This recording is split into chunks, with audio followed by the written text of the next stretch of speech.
정보가 있는 시사 토크쇼 장윤선의 팟짱. 아직도 홍삼만 드십니까? 홍삼만 드신 여러분 행복하십니까? 살림살이 좀 나아지셨습니까? 이제 마카 산삼을 드십시오. 마카 산삼. 잉카인들이 즐겨 먹었던 남미 페루의 산삼. 인체에 꼭 필요한 31가지 미네랄과 18종의 아미노산을 함유한 천연 종합 영양제. 세계적인 슈퍼푸드로 인정받아 전 세계가 열광하는 그것 바로 마카입니다. 페루의 마카와 우리나라의 산삼을 하나로 만들었습니다. 마카 산삼. 이게 다가 아닙니다. 20년 경력 전문가의 자문을 받아 우리 몸에 좋은 11가지 원료까지 하나로 만든 건강 푸드 마카 산삼. 이제 홍삼 가격으로 마카 산삼 드십시오. 와, 이거 남자한테 딱이네. 딱이야. 애미야, 나한테도 딱이구나. 엄마, 나도 마카 산삼. 나도. 검색창에 마카 산삼 또는 영한 네이처를 검색하세요. 영한 네이처 마카 산삼이 답입니다. 마카 산삼을 꼭 기억하세요. 우주에서 마카와 산삼을 하나로 만든 회사는 영한 네이처가 유일합니다. 유사 검색어 회사에 주의하시고 영한 네이처를 꼭 확인하세요. 직원 채용 광고입니다. N블록셀이라고 하는 IT 회사인데요. 진보진영 팟캐스트에 후원도 팍팍하는 회사입니다. 전기 전자를 전공한 악사기 소지자 1명, 일반직 2명, 총 3명을 모집합니다. 주위 분들에게 많이 알려주시기 바라고요. 똘끼 충만한 좌빨 중에서 자신의 잘못을 인정하고 사과할 줄 알고 사돈이 땅을 사도 배가 아프지 않은 사람, 이건 정봉주밖에 없다. 이런 사람이라면 웰컴입니다. 전화 070-4177-6316 070-4177-6316 많이 지원해 주시기 바랍니다.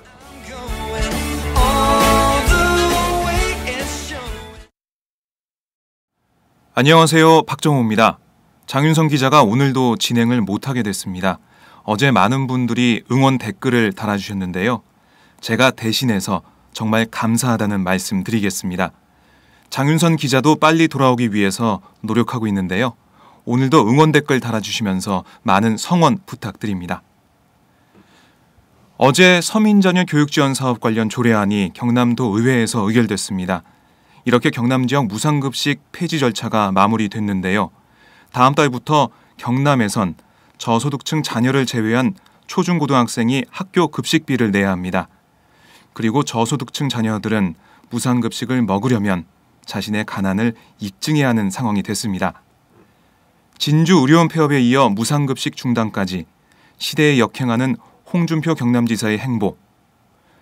홍 지사가 무상급식 중단할 거면 내가 준 표 내놔 라는 학부모들의 펼침막의 의미를 잘 살펴보고 지금이라도 잘못된 정책을 바로 잡기를 바랍니다.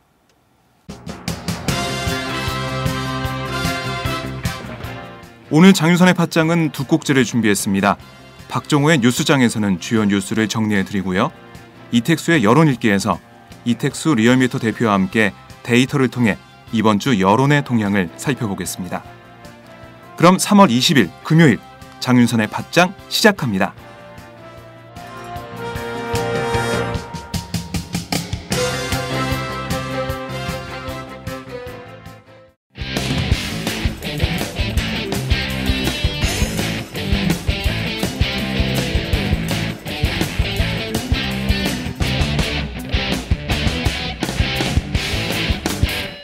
박정호의 뉴스장.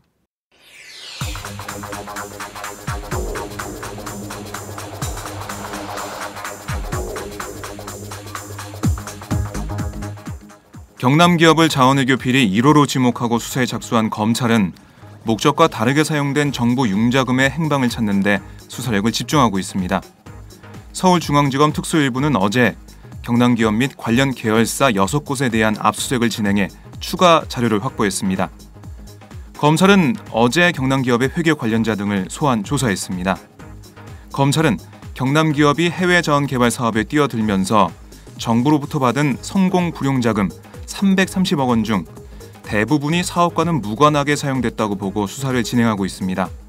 경남기업은 2006년부터 한국석유공사와 함께 러시아, 아제르바이잔, 카자흐스탄, 미국 등에서 석유 가스 개발 사업에 뛰어들었습니다. 성공 가능성을 장담할 수 없는 해외 자원 개발 사업의 특성상 성공 시에는 원금에 특별 부담금을 붙여 갚고 실패하면 원금의 상당 부분을 감면해주는 성공 융자금이 민간 기업 유치책으로 제공됐는데요. 당시 경남기업은 한 시중은행의 법인 계좌 5개로 성공 불용자금 330억 원을 받았습니다. 검찰은 이 융자금이 정상 거래를 가장해 경남기업 대주주 가족 계좌로 흘러들어갔을 것으로 보고 있습니다. 이 과정에서 경남기업의 페이퍼 컴퍼니, 경남 USA 등이 이용된 것으로 알려졌습니다. 정부 융자금의 종착역으로 지목되고 있는 경남기업 대주주는 아시다시피 17대 국회에서 새누리당 국회의원을 지낸 성완종 회장입니다. 성 회장은 김신종 전 광물자원공사 사장과 함께 이명박 정부 출범 전 대통령직 인수위원회에서 활동했습니다. 대표적 친이계 인사로 분류돼서 정부 융자금이 정계로 흘러 정치자금으로 쓰였을 가능성도 제기되고 있습니다. 그래서 친이계, MB계 의원들이 지금 떨고 있는 것이겠죠. 이명박 전 대통령 사위인 조현범 한국타이어 사장의 해외 자원 개발 관련 미공개 정보 이용 혐의에 대한 검찰의 무혐의 처분이 부실 수사란 의혹이 야당을 통해서 제기됐습니다. 야당은 검찰이 미공개 정보가 만들어진 시점을 잘못 판단했다고 주장하고 있는데요. 한번 살펴보겠습니다. 2007년 2월 당시 부사장이었던 조 사장은 친한 사이인 김모 씨가 경영자인 앤디코프의 주식 7억 원어치를 본인과 일가 명의로 매입했습니다. 정보기술 업체인 앤디코프가 해외 자원 개발업을 사업 목적으로 추가했을 때인데요. 금융감독원 증권선물위원회는 2008년 6월 미공개 정보를 이용한 부당 이득 취득 혐의로 조 사장을 검찰에 수사 의뢰했습니다. 검찰은 2009년 3월 조 사장에게 무혐의 처분을 내렸습니다. 앤디코프가 카자흐스탄 광산 개발에 참여한다는 정보가 생성된 시점은 2007년 2월 28일이며 그날부터 공시가 이뤄진 3월 13일 사이에 투자한 금액이 총 투자액의 26%에 불과한 점, 투자 자문사를 통한 간접 투자를 한 점 등이 통상적인 미공개 정보 이용 범죄와 다르다는 겁니다. 그래서 무혐의 처분을 내렸다는 건데요. 홍익표 새정치민주연합 의원은 어제 2008년 6월 증선이 수사 의뢰서에서 조현범은 앤디코프의 카자흐스탄 광산 지분 취득을 위한 유상증자 사실이 공시되기 전인 2007년 2월 22일부터 2007년 3월 2일 중 5개의 가족 계좌를 통해 주식을 매수한 사실이 있고 김 씨와 친분관계가 있어 동정보를 수령했을 가능성이 있다고 나온다고 지적했습니다. 그래서 이런 광산 지분 취득 관련된 그 시점에 정보를 취득했다 이런 얘기인데요. 검찰은 조 사장이 투자 자문사를 통해 간접 투자를 했고 해당 자문사가 투자 포트폴리오에 따라 앤디코프에 분산 투자했다는 점을 무혐의 정황으로 봤지만 홍 의원은 투자 자문사는 조 사장이 51%의 지분을 가진 회사이고 일가 계좌가 사용됐는데 간접 투자란 것은 말이 안 된다고 주장하고 있습니다. 네, 한편 오늘 이완구 국무총리의 부정부패 척결 선언 이후로 처음으로 정부가 관계부처 대책회의를 소집합니다. 국무총리실은 오늘 오전 정부 서울청사에서 추경호 국무조정실장 주재로 사정 관련 부처 차관급 인사들이 참석하는 부정부패 척결 관계기관 회의를 연다고 밝혔습니다. 회의에는 법무부와 경찰청, 공정거래위원회, 금융위원회, 국세청 등 부정부패 척결과 관련된 각 부처 및 기관의 차관, 차장, 부위원장 등이 참석할 예정입니다. 네, 어떤 얘기가 나오는지 정말 주목됩니다. 문화체육관광부 국민소통실이 최근 언론사 간부 출신을 채용해 언론인 대면 접촉을 하고 그리고 보도협조 요청을 위한 창구로도 활용하는 언론협력관직제를 새로 만들고 있는 것으로 확인됐다고 한겨레가 보도했습니다. 정부 관계자는 국민소통실이 지난 연말부터 가칭 언론 담당 협력관직제를 만드는 계획을 검토해 최근 조직 구성 등에 대한 기본안을 마무리했다고 밝혔는데요. 신설되는 직제에는 신문, 방송, 인터넷 언론 등을 전담하는 언론 출신 협력관 3명과 지원 인력들을 배치할 예정입니다. 언론협력관은 임기 2년에서 5년의 전문 임기제 계약직으로 언론사 간부 출신 퇴직자들 가운데 책임자를 한두 달 안에 공모 또는 추천으로 채용할 계획인데요. 이에 대한 비판의 목소리가 벌써부터 나오고 있습니다. 언론학자들은 언론협력관의 보도협조 요청이 상황에 따라서는 언론사에 대한 압박, 회유로 변질되는 등 보도 통제 수단으로 악용될 수 있다고 우려하고 있습니다. 4.29 보궐선거를 앞둔 여야의 캐치프레이즈가 어제 공개됐습니다. 여당이 심판론을, 반대로 야당이 능력론을 들고 나온 점이 눈에 띄는데요. 정반대로 바뀐 것 같습니다. 이번 보궐선거는 수도권 3곳 그리고 호남 1곳에서 치러지는데요. 새누리당은 어제 경기 성남시 성남 신산업단지관리공단에서 현장 최고위원회의를 열었습니다. 그래서 신상진 후보에 대한 총력 지원을 약속했는데요. 새누리당은 지난 7.30 재보궐선거에서 큰 성과를 거뒀던 지역 일꾼론을 이번에도 또 한 번 내놓았습니다. 새누리당은 신 후보가 17대 18대 총선에서 승리했던 만큼 당선 가능성을 높게 보고 있습니다. 김무성 대표도 신 후보는 이곳에서 30년째 살고 있고 지역 서민들의 애환을 잘 알고 있는 적임자라고 강조했습니다. 이와 함께 새누리당은 인천을 제외한 나머지 3곳이 헌법재판소의 옛 통합진보당 해상 결정으로 치러지는 선거인 만큼 종북 세력 심판을 강조하고 있습니다. 김 대표는 이날 회의에서 어느 정당 후보가 자유민주주의와 시장경제란 우리나라 헌법적 가치에 충실한 후보인가를 선택하는 선거라고 규정했습니다. 경기도지사 출신인 김문수 보수혁신특별위원장도 이날 이례적으로 회의에 참석했는데요. 이번 선거는 대한민국을 김정은에게 갖다 바치려는 종북 세력의 핵심을 깨는 선거라고 주장했습니다. 새정치민주연합은 이에 앞서 국민의 지갑을 지키는 선거란 구호를 내세웠습니다. 문재인 대표는 어제 국회에서 인천을 제외한 3곳의 지역 후보에게 공천장을 수여하면서 제가 생각하는 이번 재보선의 의의는 먹고 사는 것이 버거워 절망하는 국민들께 국민의 지갑을 지키겠다고 약속하는 것이라며 국민 지갑론을 내세웠습니다.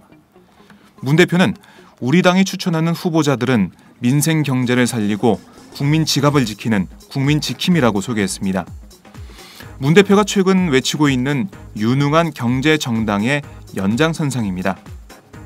새정치연합은 이번 선거에 민생과 경제를 내세워 포지티브 선거로 치르겠다는 방침입니다.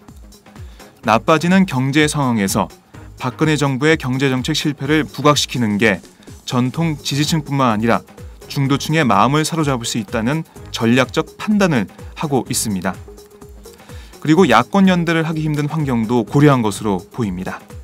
네, 앞으로 여야가 어떻게 선거전을 진행할지 주목됩니다. 경남도가 무상급식비 지원을 중단하는 대신 추진하는 서민자녀 교육지원 사업 관련 조례안이 어제 경남도 의회에서 의결됨에 따라서 경남 지역 무상급식 폐지 절차가 마무리됐습니다. 경남도 교육청과 학부모들이 강하게 반발하고 있지만 다음 달부터는 경남에선 저소득층 자녀를 제외한 초중고등학교 학생들이 학교 급식비를 내야 합니다. 어제 투표 결과를 보면요. 경남도 의회 전체 의원 55명 가운데 찬성 44명, 반대 7명, 기권 4명으로 이 조례안이 통과됐습니다. 야권 도의원 3명이 반대 토론과 신상 발언을 하며 조례안을 부결시켜달라고 호소했지만 새누리당 소속 도의원이 51명이라 조례안 의결을 막을 수 없었습니다. 어제 많이 보도됐지만은 경남도 의회 앞에 진입로에 쳐져 있는 이른바 준표산성, 경찰버스 차벽이 쳐진 것을 보셨을 텐데요. 친환경 무상급식 지키기 경남운동본부가 어제 경남도의회 진입로에서 학부모 1000여 명이 참석한 가운데 경남 무상급식 지키기 학부모 대회를 열었습니다. 일부 참석자들은 조례안 통과를 막기 위해서 경남도 의회 진입을 시도했지만 도의회 입구에 경찰 버스 16대로 차벽을 치고 도의회 건물을 둘러싼 경찰에 막혀 들어가지 못했습니다. 경남도 의회는 지난 12일 제1차 본회의에 이어 이날 제2차 본회의 때도 일반인의 회의 방청을 전면 불허했습니다.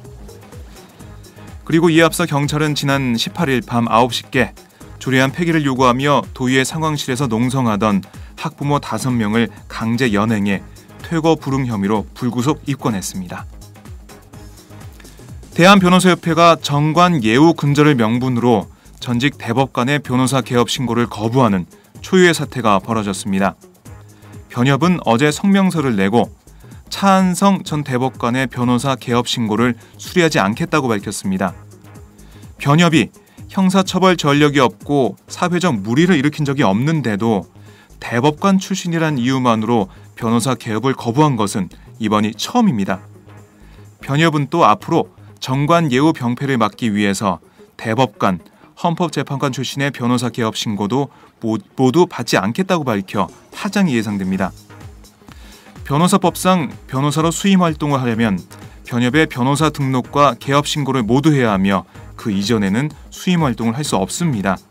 변협은 성명서에서 대법관으로 퇴임했으면 변호사 개업으로 사건을 수임해 사익을 챙기기보다 국민에게 봉사하며 존경받길 바란다.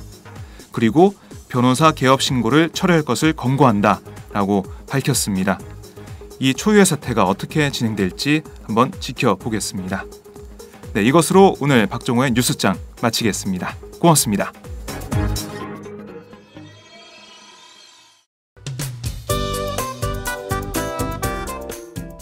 안녕하세요. 장윤선의 팟짱 애청자 여러분. 저는 김병기입니다. 전에는 편집국장이었는데요. 지금은 10만인 클럽 회원이자 본부장 맡고 있습니다. 그런데 10만인 클럽이 뭐지? 이렇게 궁금해하시는 분들 많으실 겁니다. 오마이뉴스에 자발적으로 구독료를 내는 시민들의 모임입니다. 지금 매월 후원해주시는 분이 몇 명이죠? 8,000명이요. 그럼 앞으로 몇 명을 모아야 합니까? 10만 명이요. 참, 갈 길이 멉니다. 그런데 조중동 구독자는 많게는 100만. 이래서 진보 언론 살아남을 수 있을까요? 10만인 클럽 후원으로 만들어지는 팟짱 응원하고 싶으시다고요? 지금 전화주세요. 02-733-5505로 전화하셔서 내 손번호 274를 꾹 누르세요. 오마이뉴스 기사의 모든 기사 하단에 동그란 주황색 배너를 누르셔도 됩니다. 여러분들의 참여로 팟짱이 웃음소리 더 커질 수 있습니다. 감사합니다.